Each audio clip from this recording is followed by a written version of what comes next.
What's going on YouTube? So I'm back with another video, tripping over my tire machine right there. We are about to build a tube front. So I went ahead and mocked up the measurements and screwed up the first tube, and I'm going to show you what I did wrong. So right here we have the tube. I haven't plated this yet, but basically that plate down there will just go over that and it'll cover it. But doing it this way, I have a little leeway. I can kind of mock up and see where we're at, even when it's not all the way done or cut or anything to length. Just speeds up the process a little bit. But yeah, so we got that like going down like about the same height and everything, and it goes to right there where I want it to. It's all perfect and everything's good. The only problem I'm having is we're at the right height coming down here. Like, I don't want it to like just dip down like this or like up or you know whatever. So like having it like right perfect like that, it's perfect.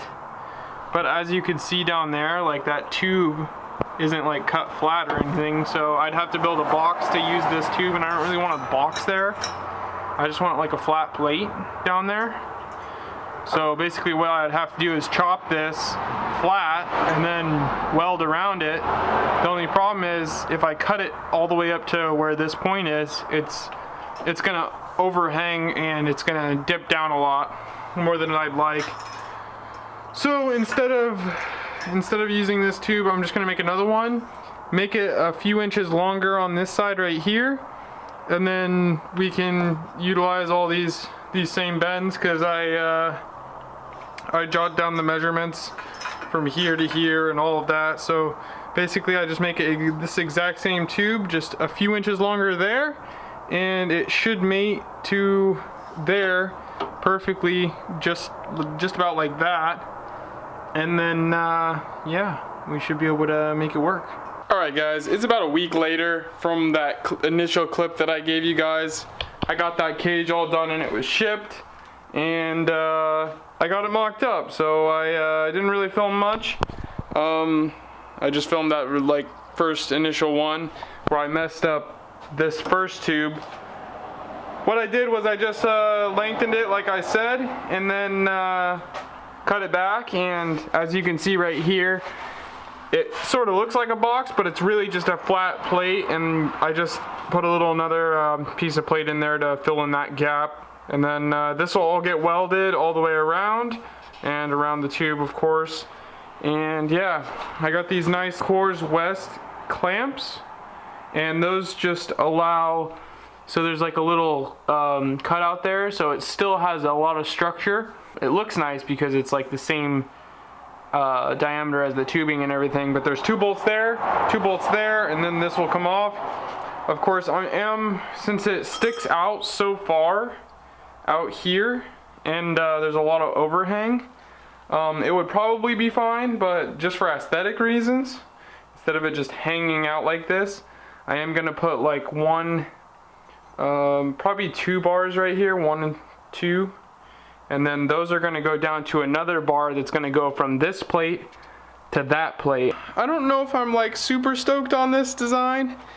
As you can see, it kind of like just sticks out. I don't know. Maybe it'll grow on me, but this is what it's gonna be for now, because I'm not redoing it until I wreck it, and then we'll rebuild it. But yeah.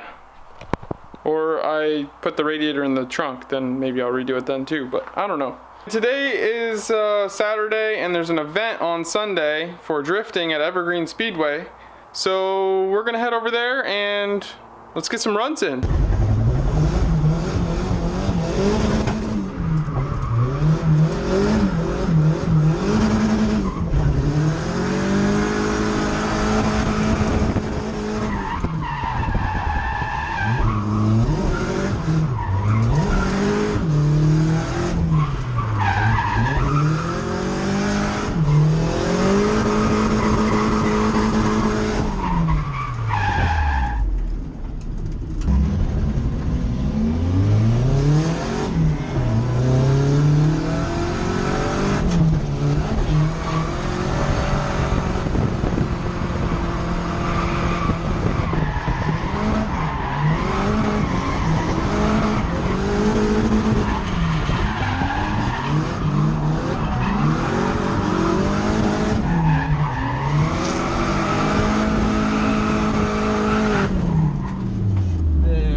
just to fill you guys in, I put a rear sway bar on from White Line. They're actually hooking it up this year, and they hopped on board and they're actually sponsoring me this year, and provided me some sway bars, and I put one on the rear, which is like twice the size of the actual stock bar, and yeah, it helps so much. So like my coils are maxed out soft now, and my tire pressure is at like, I think it's like 25, 30 or something, and I just did the whole bank. So last year I was struggling doing the whole bank just because I had so much side bite once I entered in. If I didn't have the tire pressure way up, I couldn't do the bank, like the whole thing. It would drop me down on the inside, and now since I don't have so much side bite, it'll actually stay up at the top, and I'll get all the way around, and it felt so good. I'm stoked, so yeah.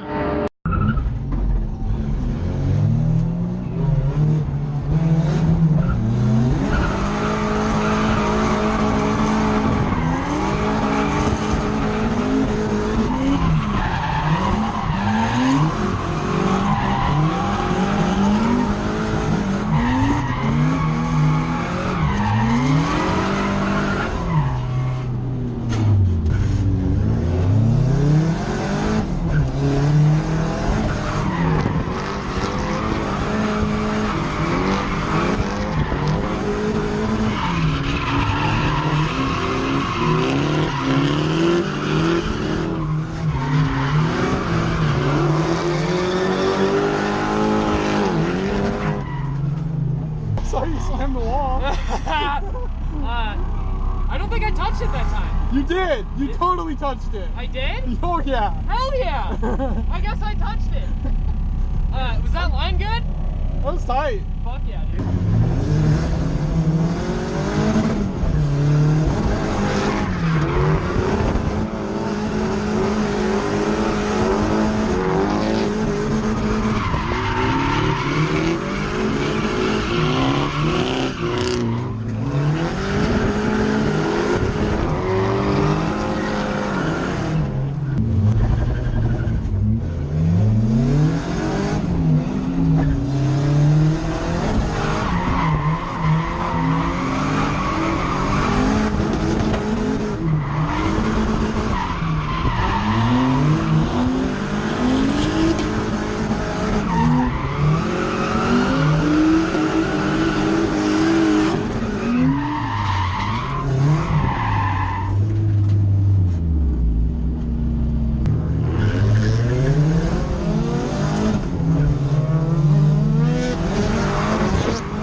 Well, it's the end of the day, and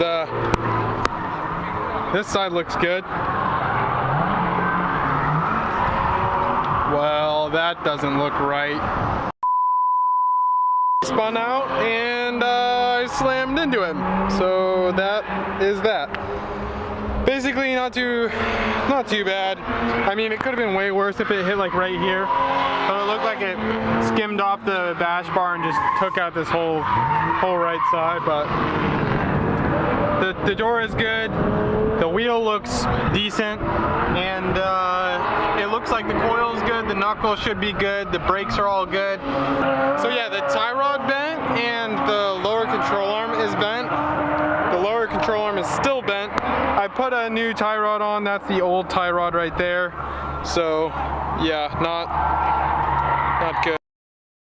She should be good to drive home, but now I need a new fender. And it broke this headlight. It's loose and this corner light's just but we can make all that work. What do you think? What? How was today? It's good. He drove the 1U finally. It's fully kitted, by the way. I don't know if you remember this car on my channel, but it's been on there. It's fully kitted on Battles now. KBD, body kit, and full origin. Should have done 55 mil, but that's what it is. I think it looks good. Oh well. Looks better than this piece. I posted on Instagram my tube front that I just made, and this is it right here. So that's it in its entirety. So this here is removable. We got joints right here from Coors West. They didn't hook me up or anything like that. They're just super cheap, nice looking. It's notched, so it still gives you a bunch of strength side to side. It's not just gonna slide off or do anything weird. So yeah, we got two on the bottom, and I actually put this basically a gusset from both sides of the frame rail just to give it a little bit more strength. And here's the other one on this side. And you know, the common bar that everybody has going over there, and then this bar coming across. And the radiator sits perfectly back here. Should be enough room for a fan.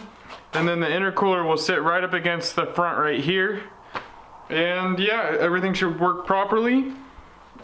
But I had a few people kind of interested in what these clamps do. And it's just a real simple clamp. They sell them, I think they're like 18 bucks on CoorsWest.com or .net or something. I don't know, I'll put a link down in the description and you guys can check out these clamps just because they're pretty dope. And they have a lot more off-road stuff, but this is basically, I was just looking for some nice easy clamp, but like from a distance you can't even tell that it's like, it just looks like a normal tube, right? And once it's welded, and I'll like, see these grooves right here, which I kind of wish that I would have made this bigger.